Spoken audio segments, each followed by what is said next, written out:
सिंध जे निगरान वॾे वज़ीर जस्टिस रिटायर्ड मक़बूल बाक़िर पारां सूबे जे वॾनि शहरनि ऐं ॿाहिराड़ी वारनि इलाइक़नि में अमन अमान जी ख़राब सूरत-हाल ते सख़्त कावड़ जो इज़हार। वॾे वज़ीर डीजी रेंजर्स ऐं आईजी पुलिस खे ख़त लिखी ॾोहनि ते ज़ाब्ते लाइ क़दम खणण जी हिदायत करे छॾी। मक़बूल बाक़िर चयो आहे त सिंध में संगीन ॾोहनि में वाद सुठो सवण नाहे। चूंड उम्मीदवारनि ते हमला ऐं ॾींहं ॾिठे माण्हू अगवा थी रहिया आहिनि। अमन अमान जी ख़राब सूरत-हाल ते कानून लागू कंदड़ इदारा ख़ामोश छो आहिनि? शहरनि जी बुनियादी हक़नि जो तहफ़ुज़ यकीनी बणायो वञे।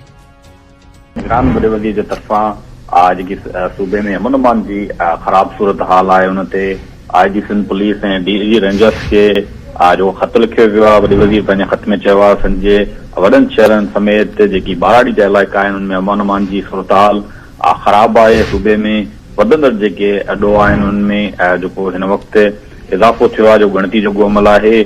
वॾे वज़ीर अमन अमान जी जेकी ख़राब सूरत हाल ते सख़्त कावड़ जो इज़हार कयो आहे। सूबे में जेकी ॾोहनि जी वधंदड़ लहर आहे उनखे रोकण लाइ फौरी तौर ते जेको क़दम खयां वञनि।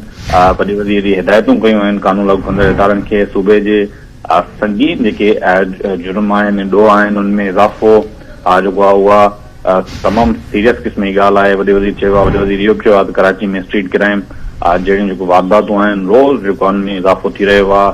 अख़बारुनि ऐं इलेक्ट्रॉनिक मीडिया ते तमामु जेके ॾोहनि बाबति मुसलसिल निशानदाही थी रही आहे। चूंड जेके उम्मीदवार आहिनि उन्हनि ते हमला ऐं ॾींहं ॾिठे अगवा जा जेके वाक़िया आहिनि उन्हनि जो उनखे रिपोर्ट अची रहियूं आहिनि। मुआशिरे में औरतुनि ॿारनि ऐं बुज़ुर्गनि खे बि जेको आहे उहो ॾुआरी जेको आहे काफ़ी नुक़सान जेको उन्हनि खे पहुची